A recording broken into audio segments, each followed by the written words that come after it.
नमस्कार मित्रों, प्रणाम। हम ध्यान की यात्रा में, अध्यात्म की यात्रा में यदि चल रहे हैं तो हमें कुछ बातों का बहुत ही बोधपूर्वक स्मरण करना पड़ेगा और ध्यान रखना पड़ेगा।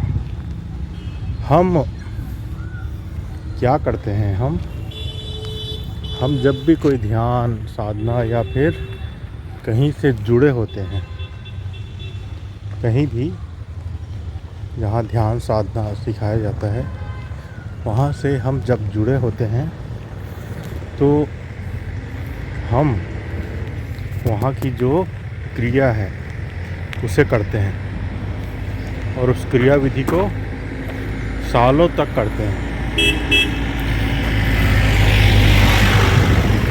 सालों तक करने के बाद भी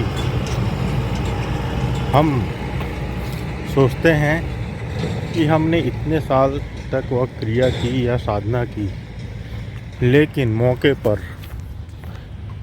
वही क्रोध, वही ईर्ष्या, वही द्वेष, वो सारी चीज़ फिर क्यों आ जाती है और फिर हम उन्हीं में फंस जाते हैं। ऐसा क्यों होता है कि सिंसियरली सुबह उठ रहे हैं, ध्यान साधना कर रहे हैं, टाइम टू टाइम खाने पीने में कंट्रोल और जो जो बताया गया है ध्यान साधना में वो सारी चीज़ कर रहे हैं, उसके बाद भी उसमें गति क्यों नहीं आ पाती और हमारा जो है ध्यान साधना सफल क्यों नहीं हो पाता। बहुत सारे, सभी की बात नहीं कर रहा हूँ, बहुत सारे साधक हैं, मित्र हैं, वह समझ क्यों नहीं पाते या फिर वो ध्यान में गहरे जा क्यों नहीं पाते और परिस्थितियाँ जब आती है उनके पास तो वो उसमें उलझ जाते हैं और वैसे ही रिएक्ट करते हैं जैसे कि एक जो ध्यान साधना नहीं करता व्यक्ति और रिएक्ट करता है वैसा रिएक्ट करते हैं। तो इसका कारण क्या है? इसका कारण ये है कि हम ध्यान साधना जो भी करते हैं वो शुरुआती सीखने के लिए ठीक है। ध्यान साधना शुरुआत के लिए ठीक है, माला जप करना, ध्यान साधना करना, जो भी अध्यात्म के मार्ग में करते हैं वो सब ठीक है, लेकिन वह एक धीरे धीरे करके परिपाटी बन जाती है। देखिए, वह एक क्रिया बन जाती है और वह क्रिया बन जाती है तो होता ये है कि हम कुछ देर को, जैसे माला जप करेंगे, ध्यान करेंगे या फिर जो भी कुछ करेंगे, तो कुछ समय के लिए हमें मन जो है वो शांत होता है, थोड़ा सा अच्छा लगता है, लेकिन वह हमेशा टिक नहीं पाता और फिर वही चीज़ जब सामने आती है तो रिएक्ट होता है वो सारी चीज़।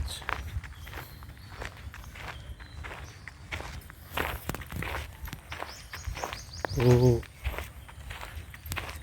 और फिर हम सोचते हैं हम ठीक से कर नहीं पा रहे हैं, कहीं ना कहीं चूक हो रही है, और मेहनत से करते हैं और नियम कानून पालन करते हैं तो और करने के बाद भी मौके पर वो सारी चीज़ घटित हो जाती है।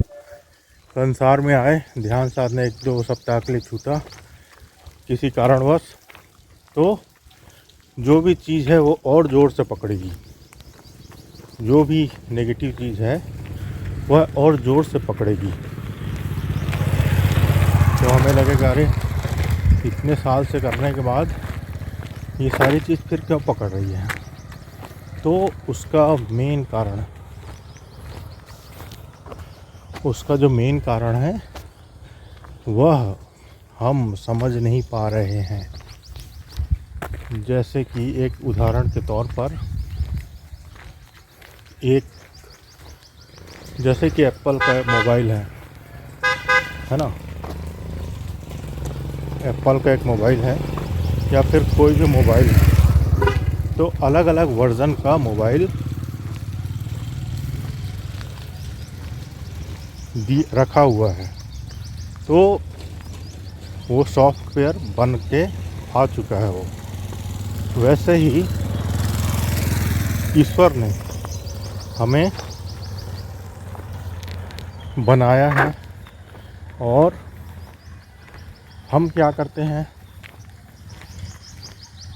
जैसे कि एप्पल का मोबाइल है तो उसके सॉफ्टवेयर को बदलने का प्रयास करते हैं।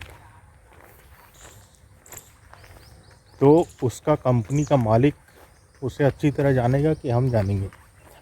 वैसे ही भगवान ने हमको बनाया है और हम उसे बदलने का प्रयास करते हैं। तो भगवान ने हमको बनाया है तो वह ज़्यादा जानेगा कि हम ज़्यादा जानेंगे। हम कैसे अपने आप को बदल लेंगे? हमारे हाथ में तो कुछ है ही नहीं, क्योंकि वो पूरा डिज़ाइन किया है। जैसे कि बचपन में छोटा बच्चा रहता है तो दो बच्चों के गुण भी एक साथ नहीं मिलते हैं। कोई बच्चा नमकीन पसंद करता है, कोई मीठा पसंद करता है, और बचपन से ही कुछ कुछ उसमें अंतर दिखाई पड़ने लगता है। तो यह अंतर बच्चा सोच के थोड़ी करता है, उसके अंदर वो सॉफ्टवेयर है। तो किसी को बोलने की बहुत ज़्यादा आदत है, कोई अंतर्मुखी रहता है, तो ये सॉफ्टवेयर है। ये कोई किसी को कोई बात बहुत जल्दी अंदर घर कर जाती है, कोई छोटी सी बात को लेकर सुसाइड कर लेता है, कोई यह छोटी सी बात में बहुत आगे बढ़ जाता है उसको सीढ़ी बनाकर। तो ये सॉफ्टवेयर है। किसी को क्रोध जल्दी आ जाता है, कोई क्रोध अंदर छुपा के रखता है। तो हर एक व्यक्ति अलग अलग है, हर एक व्यक्ति अलग अलग है। तो मेरे कहने का तात्पर्य यह है कि हम अपने आप को बदलने का प्रयास ना करें, क्योंकि हमारे हाथ में है ही नहीं अपने आप को बदलना। क्योंकि ऊपर वाले ने इस शरीर, मन, माइंड सब का सॉफ्टवेयर पहले से ही बना के रख दिया है। तो उसे बदलना मतलब असंभव कोशिश करना है। बस एक काम हम कर सकते हैं। क्या कर सकते हैं? स्वीकार कर सकते हैं, स्वीकार भाव में जी सकते हैं। जैसे कि अपने आप को पूरी तरह खुल कर देखना। जैसे कि आपके अंदर क्रोध है, तो ठीक है, आप मान लीजिए आपके अंदर क्रोध है और उसे किसी पर उलीचिए भी मत, ना खुद अंदर दबाइए। आपके पास सुविधा है, कमरा है, तो वहाँ उसको तकिए में निकालिए या फिर कहीं भी निकालिए उस क्रोध को, और होशपूर्वक देखते रहिए। आपके अंदर घृणा है, लोभ है, तो उसकी तरंगें चलती हैं अंदर। तो हम क्या सोचते हैं, अरे ये बुरा है। ये अंदर का चीज़ है, और जीवन जो है विपरीत ध्रुवों से मिलकर बना है। रात है तो दिन है, दिन है तो रात है, स्त्री है तो पुरुष है, पुरुष है तो स्त्री है, और पृथ्वी है तो आकाश है। सब चीज़ विपरीत से मिलकर बना है। तो ये ऊर्जा है। यह लोभ एक ऊर्जा है, क्रोध है ऊर्जा जो रूपांतरित होकर करुणा बन जाती है, लोभ दान बन जाता है, काम सेक्स प्रेम बन जाता है। तो यह ऊर्जा है।